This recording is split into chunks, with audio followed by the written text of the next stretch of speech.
What if I told you that everything you know about the Victorian era is untrue?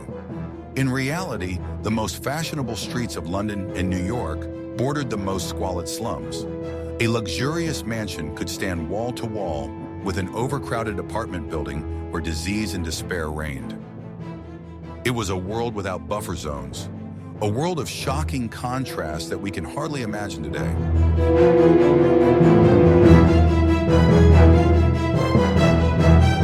Watch the video to the end to find out why the richest people of the era deliberately built their palaces next to slums and what invisible economic force forced luxury and poverty to exist side by side.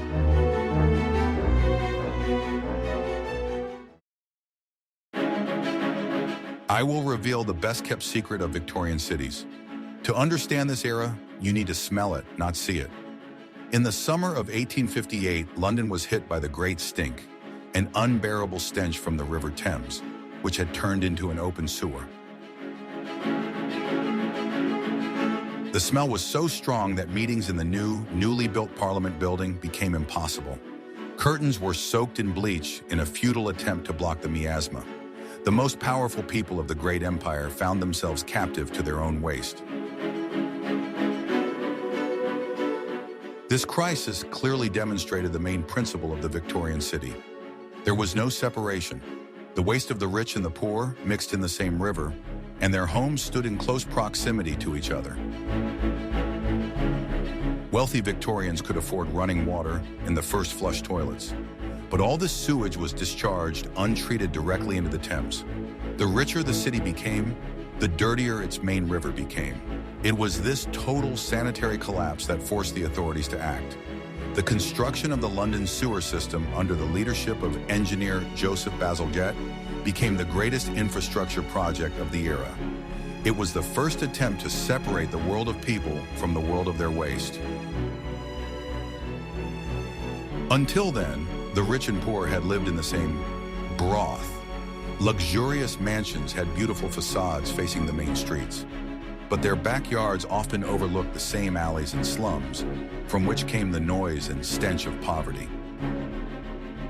There were no zoning laws that required industrial enterprises or workers' housing to be built in separate areas. A factory could stand next to a theater and a mansion next to a factory dormitory. The city grew chaotically, like a living organism, without a plan or control. I'm very interested to hear your point of view.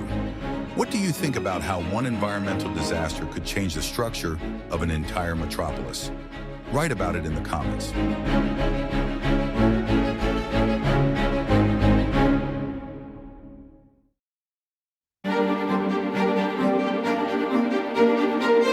Are you ready to learn the truth about what gave rise to this strange urban geography? The main reason for such close proximity was the Industrial Revolution. It acted like a giant magnet, drawing millions of people from villages and small towns to large industrial centers such as London, Manchester, and Liverpool. Cities grew at an unprecedented rate that no one could control. London's population increased from 1 million in 1800 to more than 6 million by 1900. Housing had to be built urgently for these new residents, and it was built wherever there was land, that is, everywhere.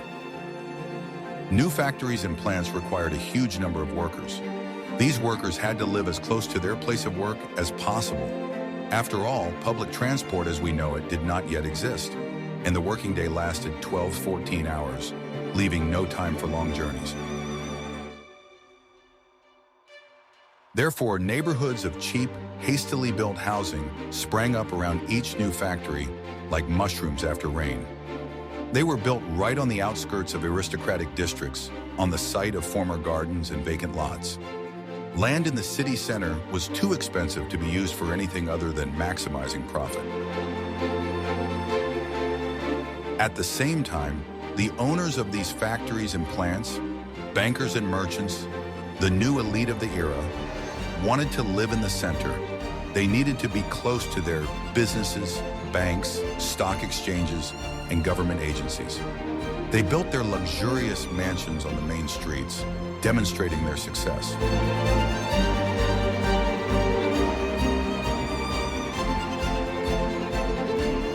This is how this paradoxical urban fabric came into being.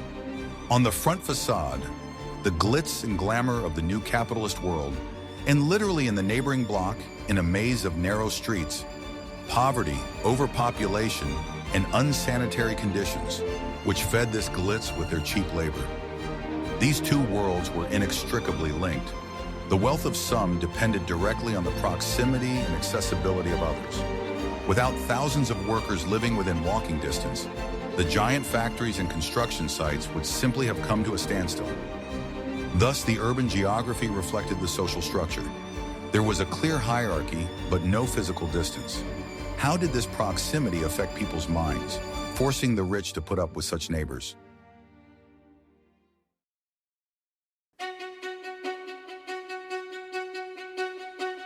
What if everything you were taught about Victorian morality is outdated?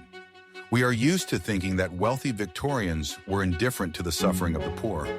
In fact, they thought and wrote a lot about poverty, but their conclusions are shocking to modern people.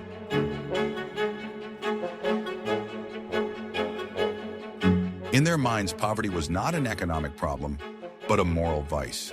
It was believed that people became poor because of laziness, drunkenness, and general moral depravity. This ideology, reinforced by certain religious doctrines, allowed the rich to live alongside poverty without feeling guilty. They viewed slums not as the result of social problems, but as places inhabited by people with corrupt characters. Therefore, the main task was not to improve housing conditions, but to morally re-educate the poor. Numerous charitable and religious organizations were involved in this. This approach created a powerful psychological barrier. Physically close to each other, the rich and the poor lived in completely different mental universes. A wealthy industrialist, passing by the slums in his carriage, saw not victims of the system, but sinners getting what they deserved. Charity was an important part of Victorian society, but it was very specific. It was aimed at the deserving poor, those who demonstrated humility, hard work, and religiosity. Those who did not fit into this framework were considered hopeless. This mental barrier was much stronger than brick walls. It allowed people to ignore the obvious, that poverty was often caused by low wages, lack of education, and terrible working conditions. To acknowledge this would have meant acknowledging their own responsibility, which the elite were not prepared to do. Even when scientists and doctors began to say that diseases spread because of unsanitary conditions, not moral miasmas, this knowledge had a hard time gaining acceptance. It was easier to believe that cholera was punishment for sins, not a consequence of a lack of clean water. In the newspapers and magazines of the time, slums were often described as exotic and dangerous places. Journalists went on expeditions to poor neighborhoods as if they were venturing into unexplored jungles. This further reinforced the sense of alienation and turned the poor into others. This psychology explains why the first serious reforms were aimed not at combating poverty, but at sanitizing cities. The threat of an epidemic, which spared neither the rich nor the poor, proved to be a more compelling argument than all the moral sermons. What you are about to learn will change your perception of everyday life in the past. Until the last third of the 19th century, virtually all cities in the world were walking cities. This means that the main mode of transportation for the vast majority of the population was their own feet. The first horse-drawn omnibuses appeared in the 1820s, but they were expensive and slow. Only the middle class could afford to ride them. For a worker with a meager salary, paying for transportation was an unthinkable luxury. Railways connected cities, but there was virtually no intra-city rail service. The first line of the London Underground opened only in 1863, and its network expanded very slowly. It would be decades before cheap and mass public transport appeared. This simple circumstance dictated the entire logic of urban planning. Everything had to be within walking distance. Workers had to live near the factory, clerks near the office, and aristocrats near the club and parliament. The radius of the walking city rarely exceeded 4 to 5 kilometers from the center. It was in this small area that all economic, political, and social life took place. Attempting to settle further away would have meant voluntary isolation. Therefore, the rich and the poor were forced to share the same urban space. They could live on neighboring streets or even in neighboring houses. It was often possible to see a luxurious mansion next to an apartment building, where apartments were rented to dozens of poor families. The division was not by district, but by street. There were wide, grand streets for the rich. Immediately behind them were narrow, dark alleys where the poor huddled. This structure remained unchanged for centuries. Since the Middle Ages, craftsmen lived on the ground floor of their houses, while their apprentices and servants lived on the upper floors or in outbuildings in the courtyard. The Victorian city largely inherited this principle of close coexistence between different social classes. But there was another, purely practical reason why the poor had to live next to the rich. In the next chapter, you will learn how the invisible economy that linked mansions and slums worked. Ready to learn more? A Victorian mansion was not just a house, but a complex mechanism that required constant maintenance. It was designed for a staff of servants that could number dozens of people, and all these people had to live somewhere and come to work from somewhere. In large aristocratic houses, some of the servants, butler, housekeeper, personal maids, lived directly in the mansion, on the upper floors or in the basement. But there was no room for the majority of the servants who came to work. Cooks, laundresses, maids, grooms, gardeners, they all lived in the nearest slums. Their working day began long before their employers woke up and ended late at night. They had to live close enough to be able to walk to work at 5 or 6 in the morning. Any tardiness was punished with a heavy fine or dismissal. Thus, the existence of a wealthy household depended directly on the availability of a nearby reservoir of cheap labor. The slums were not just a neighboring district, they were an integral part of the economic system that served the mansions.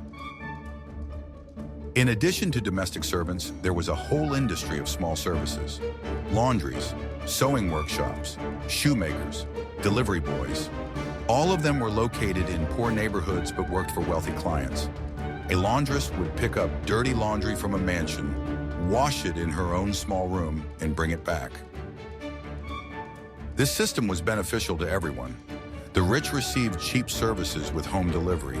The poor received at least some income that allowed them to survive. This economic interdependence strongly linked the two worlds. It was impossible to simply take the slums and move them to the outskirts. That would have meant the collapse of the entire system of consumer services that supported the comfort of the upper and middle classes. Even garbage collection and coal delivery for fireplaces were carried out by people living nearby. The entire infrastructure of comfort was based on walking distance. Therefore, the more luxurious mansions there were, the more slums were needed to service them. It was a vicious circle. The rich built mansions that required the poor to maintain them. These poor people settled in slums owned by the rich and paid them rent, working for them for pennies.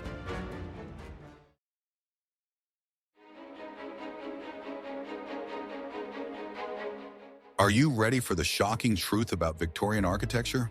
Mansions and slums stood side by side, but they were designed so that their inhabitants would almost never cross paths. Architecture served as a tool not of physical separation, but of social separation. The front facade of a mansion always faced a wide, clean, and well-lit street. This is where the main entrances were located, through which the owners and their high-ranking guests entered the house. This side of the house was a showcase of wealth and respectability. However, each mansion also had another, black entrance. It was located on the side of the backyard or in a side alley. It was through this entrance that servants, merchants, and all other unwanted visitors entered the house.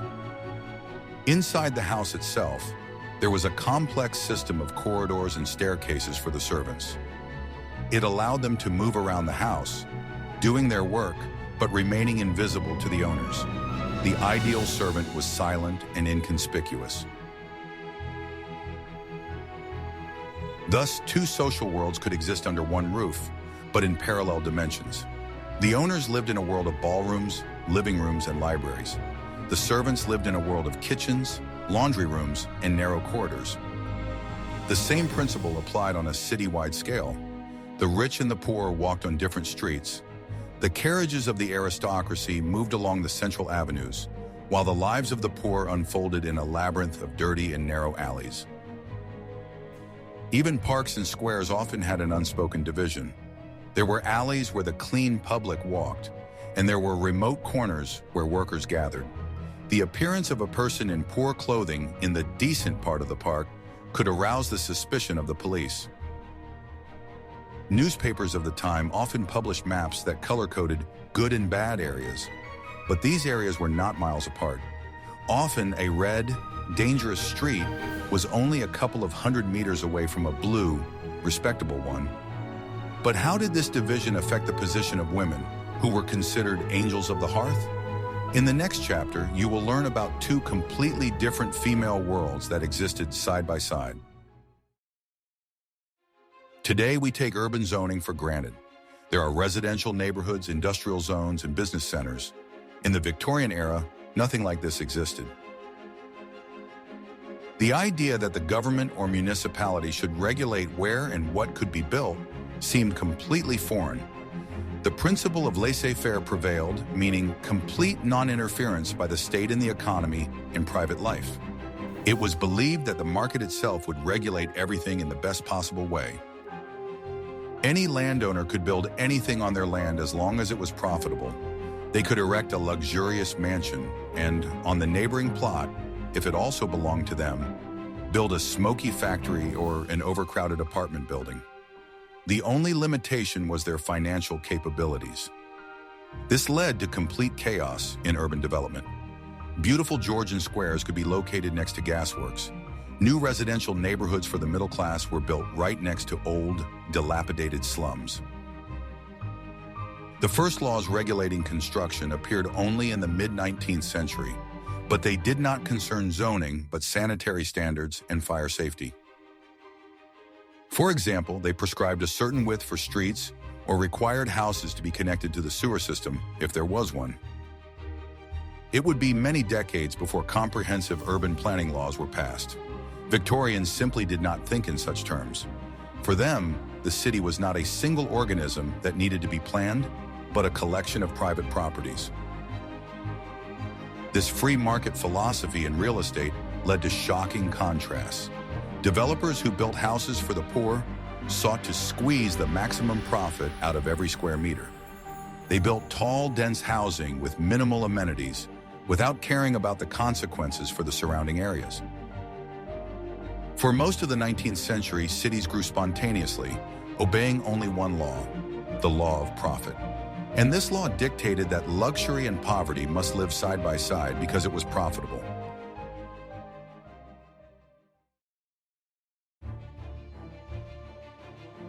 The ideology of the Victorian era divided society not only by class, but also by gender. For women of the upper and middle classes, the ideal of the angel in the house was prescribed. Her world was confined to the walls of the mansion, and her main tasks were to bear heirs and manage the household. Such women did not work or participate in public life. They were symbols of their husband's status, living decorations of their homes. Their education was superficial and boiled down to the ability to sing, paint, and engage in small talk. She had no money of her own and was completely dependent on her husband. Her life was spent in a gilded cage, a world of visits, balls, and strict etiquette.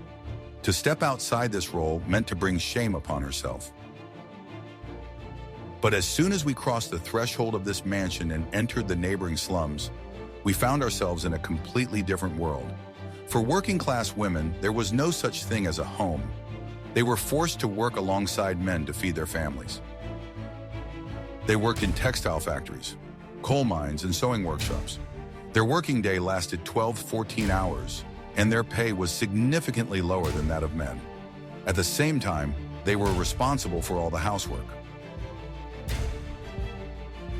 Their bodies and health were quickly depleted by backbreaking labor, poor nutrition, and frequent childbirth.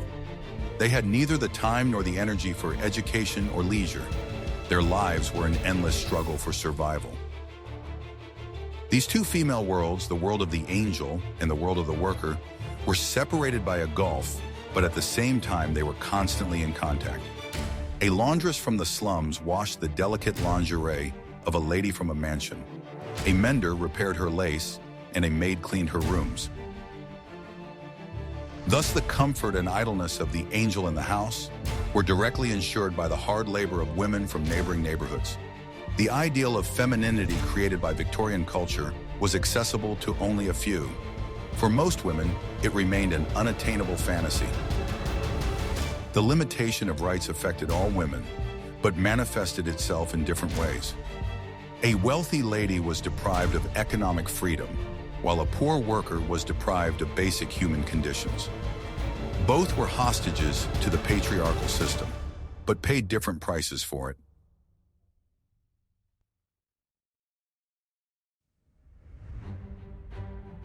By the end of the 19th century, it had become impossible to ignore the problems caused by this urban structure. A new generation of social reformers, journalists, and writers emerged, attempting to draw public attention to life in the slums. Their activities were the first step toward major change. One of the most famous was Jacob Riis, a journalist and photographer in New York. His book, How the Other Half Lives, published in 1890, shocked America. For the first time, members of the middle and upper classes were able to see real photographs of life in the tenements of the Lower East Side. Riis used a new technology, a magnesium flash, that allowed him to take pictures in dark, overcrowded rooms and basements. His photographs were irrefutable evidence of the appalling conditions in which immigrants lived. They had a huge impact on public opinion and prompted the adoption of the first housing laws. In London, Charles Booth's research played a similar role. As a wealthy ship owner, he did not believe the socialist propaganda that a quarter of Londoners lived in extreme poverty. To refute this, he began his own large-scale sociological study. To his horror, Booth discovered that the reality was even worse. More than 30% of Londoners lived below the poverty line. The result of his many years of work was 17 volumes of the life and work of the London population and the famous poverty maps, where each house was colored according to the wealth of its inhabitants. These studies, based on facts and statistics, deprived the elite of the opportunity to refer to the moral vices of the poor. It became clear that poverty was a systemic problem linked to low wages, unemployment, and a lack of social housing. Alongside researchers, writers were also active. Charles Dickens, in his novels such as Oliver Twist and Bleak House, vividly and poignantly described life in the London slums. His books made readers empathize with characters from the lower classes and think about social injustice. All these processes were slow and met with enormous resistance from landlords and industrialists, but the ice had broken. Victorian society began the painful process of realizing its responsibility for the reality it had created. The Victorian era is long gone, but the model of urban development it created has left a deep mark. Although today we do not see such blatant juxtapositions of luxurious mansions and outright slums, the principles of social division continue to operate. They have simply become more subtle and veiled. The process of suburbanization that began in the 20th century allowed the middle and upper classes to physically separate themselves from poor areas. The advent of the automobile and a developed public transport network made it possible to live in quiet, green suburbs. The centers of many old industrial cities were left to the poor and ethnic minorities. However, in recent decades, we have seen the opposite process: gentrification. Members of the middle class are returning to central areas, attracted by historic architecture and proximity to cultural life. They are buying up and renovating old housing, leading to a sharp rise in real estate prices. As a result of this process, longtime residents, often with low incomes, are being pushed to the outskirts, to areas with less developed infrastructure. A new form of division is emerging. Expensive lofts and preserved pockets of social housing can be found on the same street, creating new contrasts. We can still see traces of the Victorian era in the layout of old cities. The labyrinths of narrow alleys behind the grand facades of the main streets often retain their historical structure. Some former slums have now become fashionable and expensive neighborhoods, but their architecture is a reminder of the past. Modern elite residential complexes also use divisive architecture. High fences, security guards, and video surveillance systems all create invisible barriers that separate the residents of the complex from the outside world. This is a modern version of the Victorian backdoor. The problem of the service classes has not gone away either. Couriers, cleaners, and service workers who provide comfort to residents of expensive central areas are often forced to spend several hours a day commuting from distant suburbs. The city still depends on their labor, but no longer provides them with a place to live close to work. Studying the structure of the Victorian city is not just a history lesson. It is an opportunity to better understand the forces that shape our cities today. It is a reminder that a city is not just buildings and streets, but a reflection of our society, with its contradictions, injustices, and eternal search for a better life. We can see that the close proximity of luxury and poverty in the Victorian era was no accident. It was the logical result of a whole complex of causes: the explosive growth of cities due to the Industrial Revolution, the lack of public transport and planning laws, as well as economic necessity and moral prejudices. The two worlds, the world of mansions and the world of slums, were connected by thousands of invisible threads. This era left us with an important legacy. It showed how dangerous it is to ignore social problems and what consequences uncontrolled urban development can lead to. The lessons of the Victorian era forced society to think about the need for planning, social reform, and the responsibility of the elite for the well-being of all citizens. What aspects of life in the Victorian era would you like to see in the next videos? Perhaps you are interested in medicine, science, crime, or secret societies of that time. Suggest your topics in the comments, and don't forget to subscribe to our channel so you don't miss out on new research into the past.